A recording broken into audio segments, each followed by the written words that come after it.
Well, YouTube, let there be light. Got everything all rigged up, wiring all complete.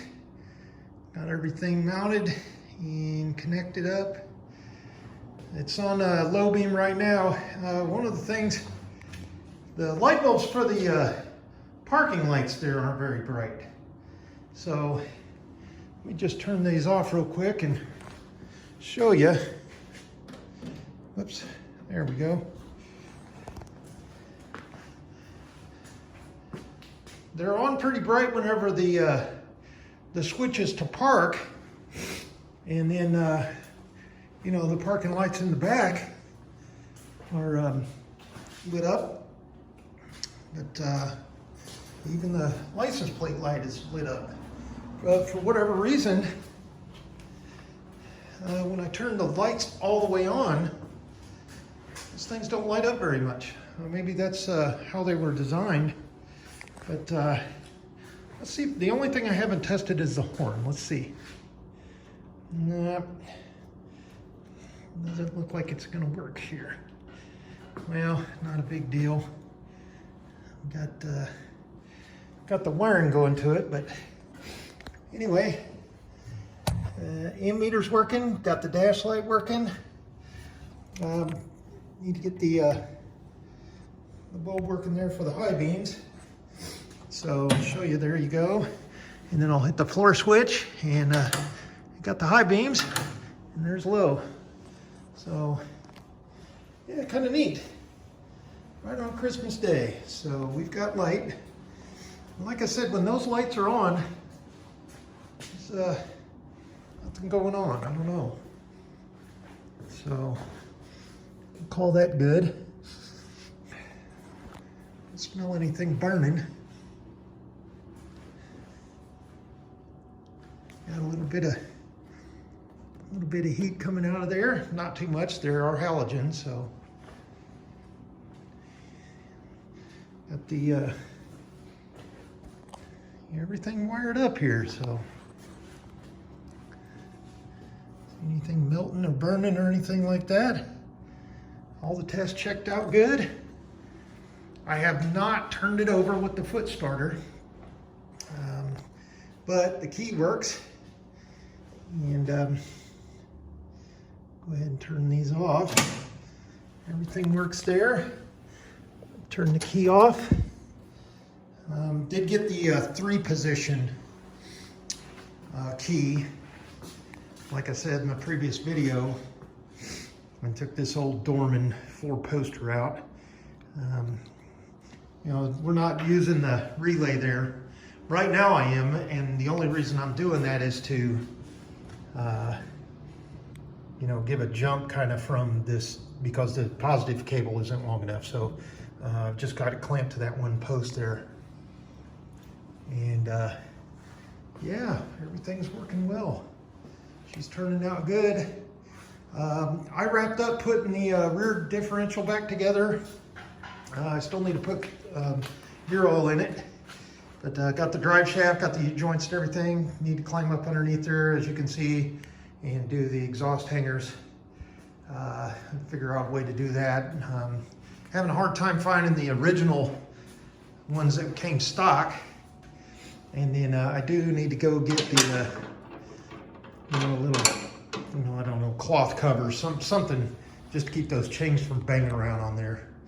And then I still need to put brake fluid in it and get the plate back on, and then hang up. These are the clips that were left over from the wiring, but also I need to put a couple on there for the fuel line that's running the fuel tank. So the fuel tank is all set up.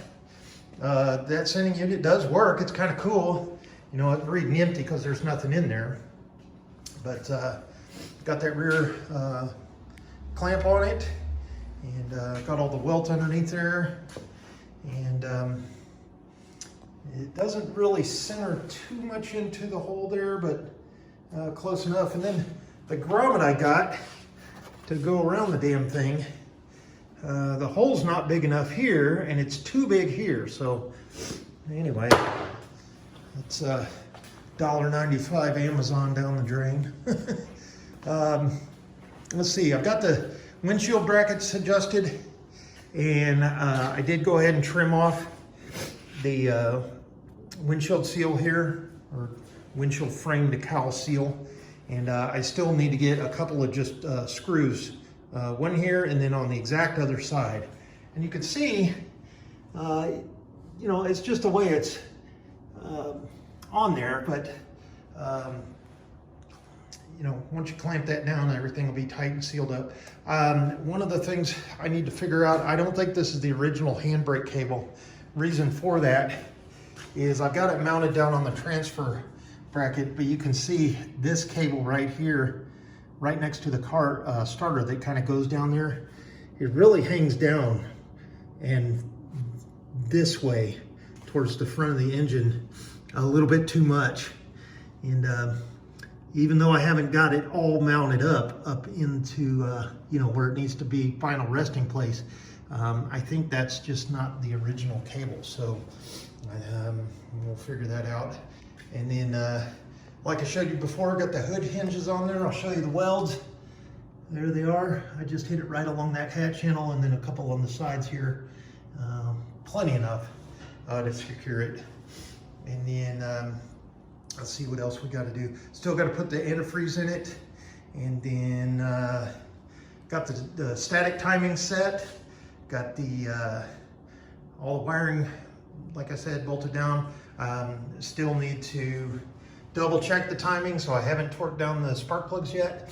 And then I'm going to do one last examination of this carburetor and make sure everything's all set up, so you know, we can turn it over, it doesn't just blow gas out of it or flood or anything like that.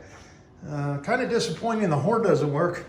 I disassembled everything and cleaned up everything, all the brass and the contacts and everything.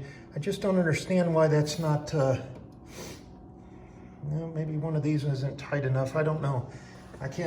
Don't understand why that's not working. So, well, might have to do without a horn. Not a big problem. I mean, the leads that came off the original wiring harness for the fender mounted horn that would have been, you know, somewhere in this area, are long enough anyway. So just maybe leave that disconnected so there's not a potential for a short or something like that. And then, oh, I got to show you all. Amazon actually has rubber grommet firewall hole plug set. There's 200 pieces in here. And so I did plug up all the firewalls, holes that were, you know, just excess where they had drilled around in there. There's a couple I still need to get. As you can see, the speedometer cable there, and then I need to put one around the parking brake or the distributor wire there. But it's kind of neat. Everywhere where there was a hole that I didn't know what it was, I went ahead and used one of those grommets just to plug it up. That's actually on top of the hat channel there. And then I did the one over here on this side, and then that funky little hole that found on top of the fender here, went ahead and plugged that one up. And then found that one that fit right there.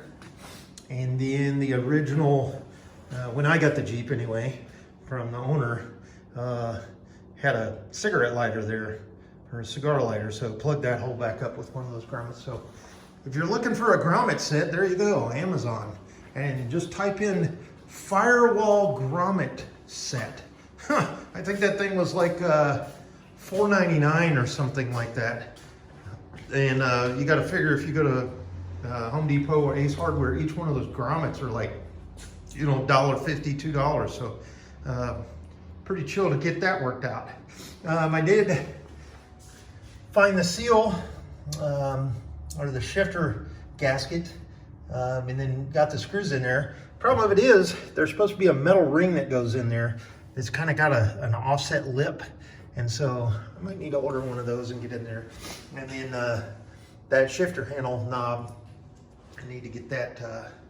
You'll probably find that at AutoZone or just off the shelf knob, maybe a skull or a pair of dice or something. Let's see, what else? There's those fancy wooden hood blocks. and kind of happy. Got all the you know, the axle back together. Got all the you know, the ring and pinion wear pattern is right where it needs to be. Teeth are, you know, it's a brand new set of gears, and you know, now I got the wiring working. And then there is the old ring and pinion in there, and the old cowl gasket, and then the old fried alternator. So we've got just a few little minor extra things to do. So exhaust, I've got one more shipment of parts that's coming Monday, and what that is, the alternator bracket that will take the place of the rig that, you know, it had before. So went ahead and got an alternator bracket that will offset, and I think it mounts in the generator, the original generator mount holes there, and then brings the alternator up probably about 1 inch. So luckily I've got the oil filter canister up high enough. I've got a good 3-4 inches there clearance, so be able to slap that on here. It's supposed to be here Monday.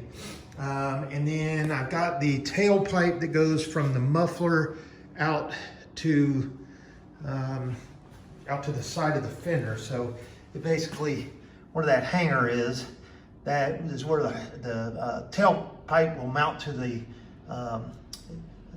exhaust can, and then it'll come right out over here, that one little pipe. So got that coming, and I think there's one other thing I ordered. I'm trying to think of what it was.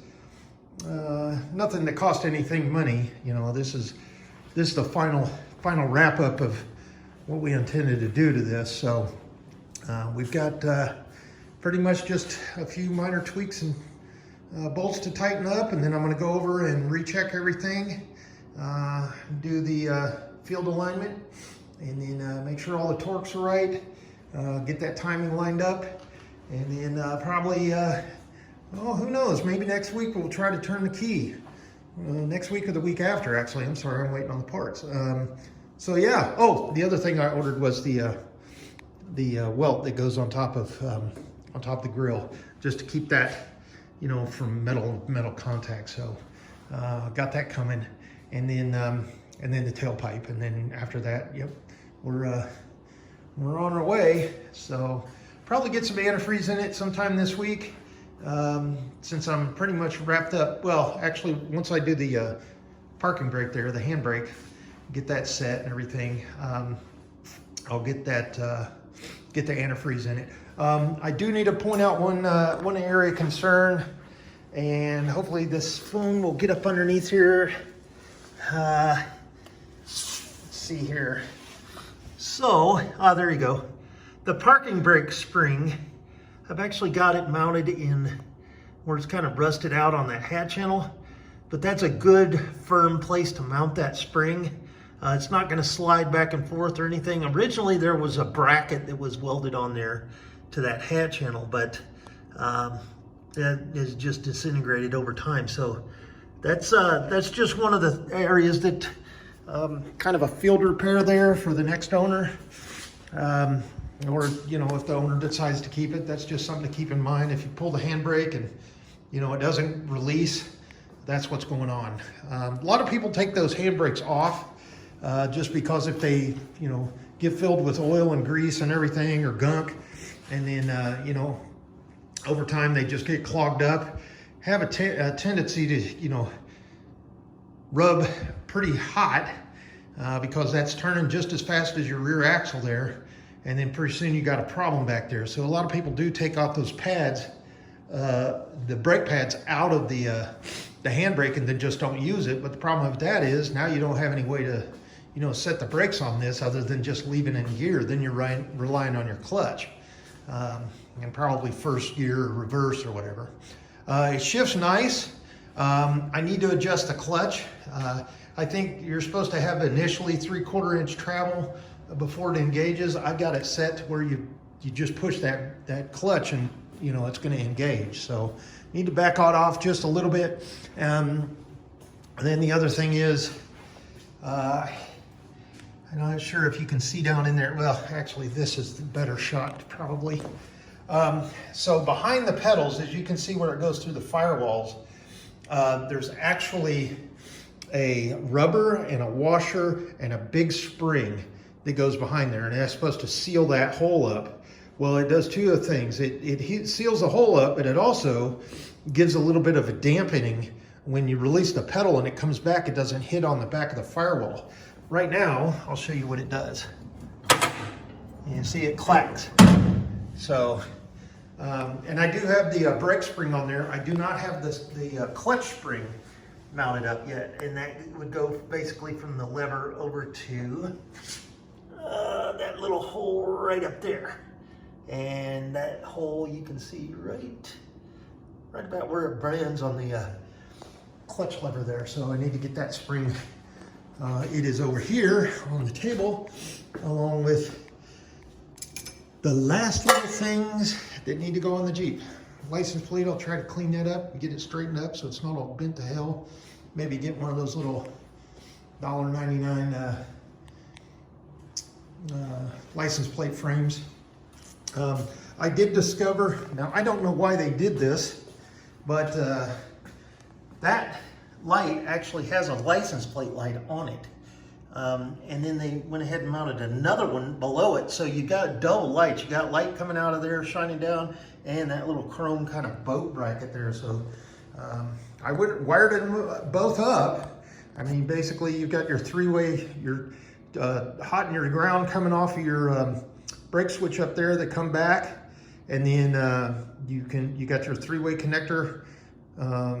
Hot and the ground goes over to this light, hot and the ground goes this light, and then I jumped off of that three-way connector. This has a single hot wire, and then it's just grounded to the body. So anyway, it's back on there, and it's a little bit closer, I guess, to where the license plate would be once it's mounted on there. And other than that, yeah, I don't think. Yes, there were. So there's two holes they had drilled in the front bumper here for the license plate. So I think that is the license plate. I'm not sure if there was another one over here. Let me double check. There it is.